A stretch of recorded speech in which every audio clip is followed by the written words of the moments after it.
Memory transcription subject. Captain Calsim, Crocodile Alliance Command. Date. Standardized human time. October 17th, 2136. The Predator's formation was disintegrating, and it looked likely we would secure victory within the hour. I considered broadcasting an apology to the surface once Earth's space fleet was exhausted. The unfortunate civilians knew they were witnessing the last day of their civilization. Did the humans not deserve the solace of an explanation? There was a part of me that wondered if we could have found another way. The issue was their growth and reproduction, which would be exponential if left unchecked. Maybe we could have isolated any humans who surrendered on an abandoned world, sterilizing them to prohibit breeding. That way, the existing primates could live out the rest of their lifespan without the option to prowl the stars. What if there was another path to achieve extinction without the deaths of billions? Calsim. Such thinking is counterproductive. Zahn, any update on Thion? I asked, hoping for a brief distraction. The doctor took several seconds to respond. The first officer is in a medically induced coma, but I've managed to freeze the brain swelling. He'll live, though I can't predict the long-term effects, sir. Some tension was lifted from my wings with the assurance that the far soul would survive. This entire crew needed a piece of good news. We were set to join the next bombing rush. All remaining Federation ships were partaking in this charge. This was the chance to strike down every last craft the humans had limping above world. By the way, I've quite enjoyed the show from my little window. I much preferred it when we thought all these nasty creatures were dead. Zahn added. Whatever your predator delusions, you should be proud of yourself, Captain. I tossed my beak in disdain, not dignifying that statement with a response. Relations between myself and the Takan practitioner would be much better if he kept his opinions quiet. My talons swiped through the screens, ensuring that our payloads were in working order. All systems were operational on board. There was just a small dip in our shield capacity. Our vessel fell into the rear of the advance, and navigations increased our acceleration. We would have control over the final targets, which might require flexibility. My expertise would come in handy, assigning relative importance to locations. Why did it feel so wrong to speak about Terran settlements in those terms? Thoughts of Nishtal's impending invasion weighed on my mind too. There might not be any home to go back to. Crocodile civilization would be the last casualty to Terran brutality. But that didn't ease the horror of it. We might be forgotten by the Federation within decades. Just another species that fell to the arxur. I hoped historians would appreciate our sacrifice. Alarms flashed on sensors, snapping me out of my torturous musings. Several Allied vessels had been picked apart by precision strikes right beside us. The rear flank was blindsided by hundreds of blips who were darting in between our flotilla. The newcomers were trying to shove their way to the Terran fortifications. "Ready weapons, and fire at anything we don't recognize," I screeched. "Where did these bastards come from? They're a little late if they're humans." My comms technician shuffled nervously. I just finished decoding communications between a Terran command post and these vessels. The Xyrillians sent military assistance. You've got to be joking. The Xyrillians have a fledgling erroneous association with the humans. What have the Predators ever done for them? Jarla snickered. Never mind that, Captain. I'm pretty sure the Galactic Institute of Medicine and their 20 ships aren't going to tip the scales either way. That's not the point. Comms. I need to know these developments ahead of time. He's right. Stars forbid the Yortul show up with a trebuchet next. The sociopath feigned a swooning motion. Then we're really screwed. I huffed in irritation, watching as our ship turned to face a Xyrillian hostile. The quadrupeds gave us a wide berth and dodged Jarla's errant plasma beam. Several Federation captains were calling out conflicting orders on the comms, which led to disarray. Exhaustion was making it difficult to recall foreign military techniques, so I couldn't find solid advice to offer. The Terran fleet were advancing on our front lines, capitalizing on the breakdown of command. Cursing the Xyrillian fools, I barked orders to pull back and regroup within the lunar orbit. This was a waste of precious time that could be vital to the defense of our home. We weren't going to leave an extermination half done. We'll get our bearings and charge at Earth again. Perhaps we can still accomplish this quickly. The Federation reassembled, adjusting for the fresh reinforcements. The numerical advantage was still slanted to our side, and prey wouldn't fight half as well as a human. However, it might be difficult for the crew to fire on Xyrillians. We had accepted that the Venlil were reduced to predatory thralls. But this race was a new convert. The Xyrillians chose their side, and they chose wrong. I know it seems harsh to strike them down, but they put themselves here. I surveyed the expressions of my crew, noting how distraught they looked. If the arxur are truly attacking our homes, this might cost us our entire civilization. Everything is on the line. There is no time for bargaining. Jarla hissed in frustration as she realized our missiles were depleted. Perhaps she shouldn't have been so liberal with their usage. The plasma railgun had recharged, but I wasn't sure how low our gas supply was running. We couldn't afford to have only kinetics at our disposal. Discretion was required going forward. The Xyrillian fleet fell in beside the humans, though they seemed wary of drawing too close.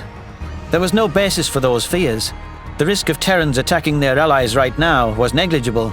These predators were too smart to betray useful assets that Earth needed so desperately.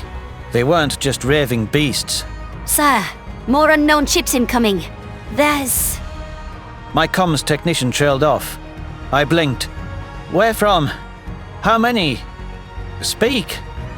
Thousands. The subspace trails are from all over the place. My confusion intensified, and I attempted to stave off my sleep-deprived stupor. The humans didn't have many Federation allies. To my knowledge, only 6 could respond in time. 2 of those partners were already here. The neutral powers had no intent of interfering either way, since it would simplify their stance if we succeeded. But no singular Federation race had that many ships at their beck and call. This had to be some sort of group or alliance. Maybe these were weaker species that had been coerced. Others might give in to cheap tactics if their homeworlds were held hostage. That, or the humans had found a way to deceive our senses. These contacts could be decoys meant to sow confusion. How would such a trick even work, though? The comms analyst scratched her crown. Sir, we're picking up a looping transmission from this mystery fleet. It's directed toward Earth. Putting it on screen now. My beak nearly split open as the video feed materialized. Those slit pupils were the unmistakable identifier of the arxur. I was uncertain whether their eye shape was solely for ambush hunting, or if they allowed the Greys to stalk at dusk. It made human vision seem like love beacons by comparison. This is Chief Hunter Isif. The reptile clicked. Forgive our tardiness, but we did request that you disable FTL disruptors multiple times. Hang in there, humans. We are here to help. A few crewmates were sobbing from the beast's projection. Even an extermination officer like myself was paralyzed by those dagger-like teeth jutting from its truncated maw. The length of its gullet, visible as it spoke, was a ghastly sight. Why were the Greys not laughing at the loss of life on Earth? Those demons delighted in death and suffering. They went out of their way to cause it. It didn't seem within their behavioral pattern to save a weaker sapient, even if that species were predators. I don't understand any of this. How are the Terrans responding? I stammered. The comms technician pecked away at her station.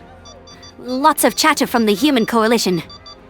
It doesn't appear their command was expecting the arxur, though that could be staged for the benefit of their less vile friends. Shit. The Xyrillians and the Venlil can't be happy about this, can they? No, sir.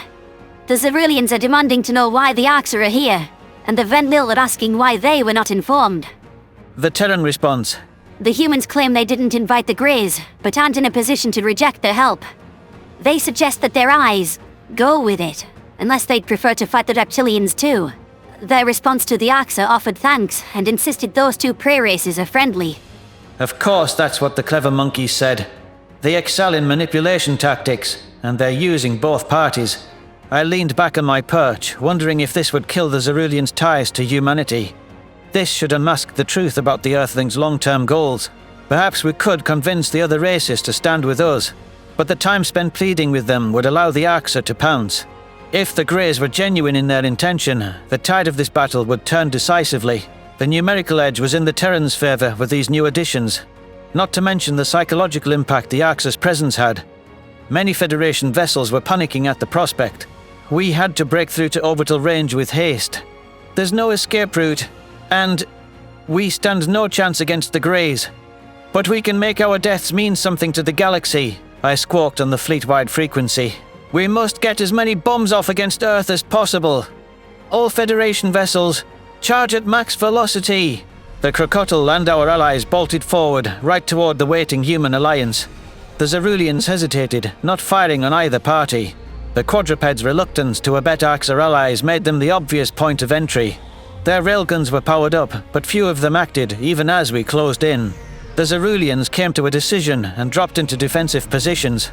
Plasma arced straight toward us. I saw my life flash before my eyes. The beam sailed just off to our side and obliterated the neighboring ally that was keeping pace with us. If their aim was half a degree different, that would have been my vessel in tatters. There was no time to gawk at the wreckage left behind, with the arxur swooping in on any stragglers. While I wasn't proud of the extermination itself, our sacrifice was valiant and honourable. The Crocodile fleet knew that most of us were about to die, but the captains had the commitment to finish the job. The arxur are swallowing our rear flank, sir. Their ships are gaining on us faster than we can move. Jala called out. Should we turn and stall them? I puffed out my feathers. Absolutely not. Keep going. According to sensors, the reptilians' maximum speed was much higher than we ever documented. I realized that they had been concealing their technological limits. 2 grey bombers selected us as their quarry and sent drive-tracking missiles in our direction. Jala shoved the nav officer out of the way, deploying a stream of interceptors in the nick of time. A Terran robot ship had also spotted us and launched supercharged plasma at our position. We barreled through the Zerulean line with urgency. They were no longer of comparative importance. My sociopath rerouted all power from shields to the engine. The core was already overheating from exertion before this stunt. The female Crocodile didn't quite manage to get ahead of the inbound plasma. It ploughed into our aft compartment. Alarms began ringing overhead, while crewmates screeched in terror. My readout informed me that steering was offline. The engine was listed as a critical failure. We're stuck on a one-way ticket toward Earth. The ship is going to crash, assuming it doesn't get blown to bits first. All crew to the escape shuttles! I shrieked as loud as I could. The personnel didn't need to be told twice, as the flapping of wings drowned everything out. I took a deep breath. It was up to me to finish the job. We were about 30 seconds from orbital distance, and these 2 bombs could cross a few million humans off the list. Jala began to abandon her perch, which earned a withering glare from me. Get back here! I know you want to save yourself, but the rest of the crew will kill you for being a predator. I jabbed a talon at her, then pointed to the weapon station. You have no future. No place in society without me. So you're going to stay right here until the job is done. She hesitated, but was persuaded by my argument.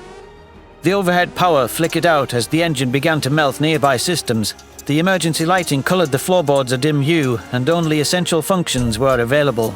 A plethora of enemies were still chasing our runaway ship. With our shield power rerouted away, there was no disincentive to use kinetics. Arxur bullets ploughed through our armor, and the Terran automaton chipped in its own lead munitions. Requesting assistance in the medbay. Zahn panted over the comms. I am unable to carry Thion on my own, nor am I able to fly the emergency medical pod. Captain? Anyone? I sighed. I will be there in a minute. Hold on, Doctor. The Terran robot was recharging its weapons, but struggled to keep up with our unsafe speed. Fear burned through my veins. I offered a silent prayer that we would survive long enough to complete the mission. It was a few more seconds until we could deploy the antimatter bombs. The human contraption didn't target us from outside a reliable range. Arxur munitions were inflicting steady damage, but they hadn't caused any catastrophic explosions yet. We hobbled into orbital range and established target locks on 2 Terran cities. Jala slammed her beak on the firing mechanism. I gave her a nod, and we fled from the bridge with urgency. The journey was a blur as we swooped down the evacuation stairwell. Jala bowled through the door to the medbay, examining and pacing Zahn. The Takan doctor had thrown some supplies in his designated shuttle. I was surprised he hadn't just left Thion for dead. The unconscious Far Soul had a clump of bandages around his head. It was painful to see him comatose on a cot. You took your time. Zahn spat. I glared at him. We came as fast as we could. I think you, of all people, would want us to make sure the explosives made it to Earth. The ship rocked around us, barely swallowing a hit from one of our enemies. There was no time for bickering if we were to survive. The 3 of us shouldered Thion's weight and deposited him into the pod's rear seat. The doctor strapped the injured patient in as Jala and I brought the shuttle online. The vibrations intensified around us, likely from our vessel entering Earth's atmosphere. Without heat shielding on the damaged areas, the main hull was going to be incinerated. Jarla closed the exit hatch and we jettisoned the shuttle. The controls would have to be learned on the fly. Cerulean skies surrounded us out the window as we plummeted toward the ground below. The momentum from the ship's breakneck fall had carried over. I wrestled with the control column and tried to steady us. Jarla flung all power to thrusters, but it could only slow us down so quickly. No, no, no! We can't be stranded on a Predator's planet. We have to get back up to our fleet. Land was rushing up to meet us much too fast, even as our velocity lessened. Impact looked to be an inevitability.